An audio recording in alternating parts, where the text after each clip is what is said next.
Selamat datang lagi di sesi kita nih. Hari ini kita mau coba bedah sumber yang lumayan klasik ya. Judulnya Filosofi Sukses Napoleon Hill. Ini basisnya dari 17 kuliah asli dia yang baru ketemu lagi. Bayangin, ini hasil riset dia lebih dari 20 tahun loh. Nah, Hill ini kan ngelihat katanya nih ya, 98% orang itu hidupnya kayak yang ngalir aja, nggak jelas tujuannya. Dia bilang ini tragedi besar.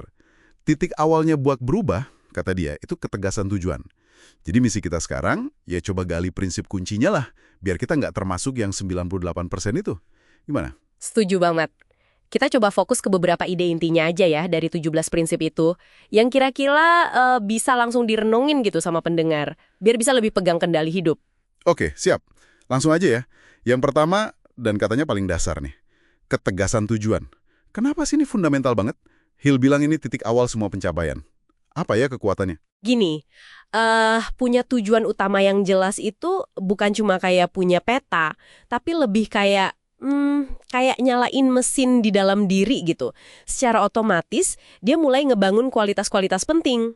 Oh, kualitas kayak gimana tuh? Ya kayak kemandirian, inisiatif pribadi, terus imajinasi, antusiasme, disiplin diri juga, fokusnya jadi lebih kuat. Dan yang penting lagi nih, otak kita jadi kayak punya filter baru, jadi lebih peka sama orang, ide, atau peluang yang nyambung sama tujuan kita itu.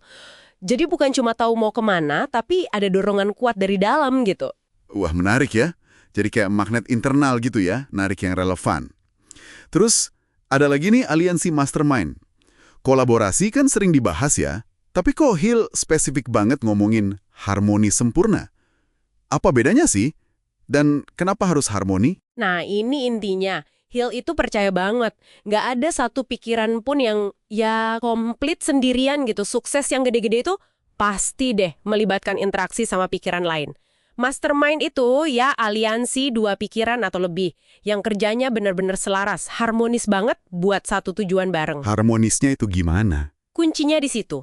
Harmoni itu dibangun dari kepercayaan total, saling ngerti, adil, jujur. Itu pondasinya. Kalau udah kayak gitu, kita bisa manfaatin pengalaman pengetahuan anggota lain, seolah-olah itu punya kita sendiri. Hill bahkan bilang aliansi paling kuat itu bisa jadi sama pasangan hidup kita loh. Oh ya, menarik juga ya. Oke, lanjut. Yang juga sering banget disebut itu sikap mental positif. Banyak orang mungkin dengernya, klise ini, think positif doang. Tapi kayaknya Hill lebih dalam ya. Bener banget. Ini sering disalahpahami emang. Buat Hill, sikap mental positif itu bukan cuma optimis pasif. Bukan sekedar ceria yuk, tapi lebih ke kendali aktif atas pikiran kita. Kita yang milih filter buat ngelihat dunia. Maksudnya kendali aktif. Ya, secara sadar kita milih fokus ke hal baik di orang lain. Terus nolak buat mikirin kekhawatiran yang nggak bisa kita kontrol. Sama milih bergaul sama orang-orang yang positif juga, yang ngebangun. Pikiran positif itu secara aktif narik hasil positif. Sebaliknya juga gitu. Jadi ini disiplin mental, bukan cuma perasaan sesaat. Oke, paham. Tapi kan hidup nggak selalu mulus ya. Pasti ada tantangan, kesulitan. Nah, Hill bahas belajar dari kesulitan dan kekalahan.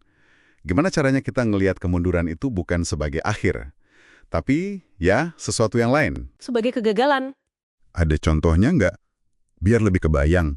Ada, yang terkenal itu Milo C. Jones. Dia petani, terus lumpuh total, bayangin deh. Tapi justru pas dia terbaring sakit itu, dia dapat ide bisnis sosis Little Pig.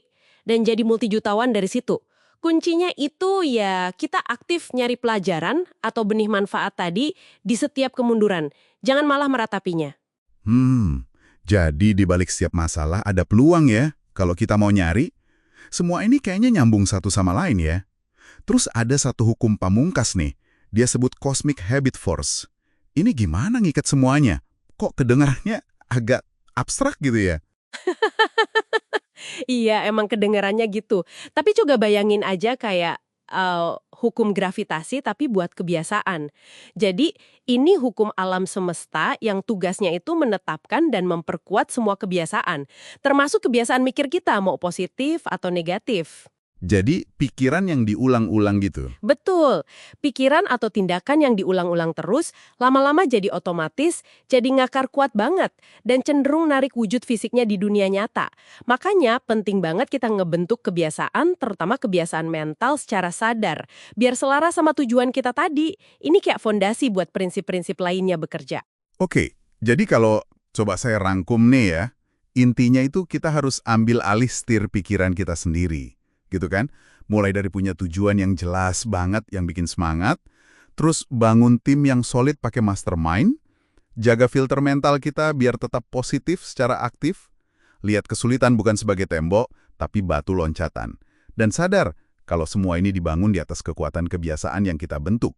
Secara sadar juga. Tepat sekali. Udah pas banget rangkumannya. Nah, sebagai penutup nih, ada kutipan Hill yang terkenal banget. Apapun yang dapat dipikirkan dan diyakini oleh pikiran dapat dicapai. Coba deh sekarang Anda renungkan sejenak.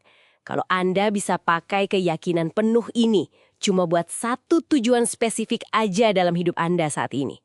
Kira-kira tujuan apa ya itu?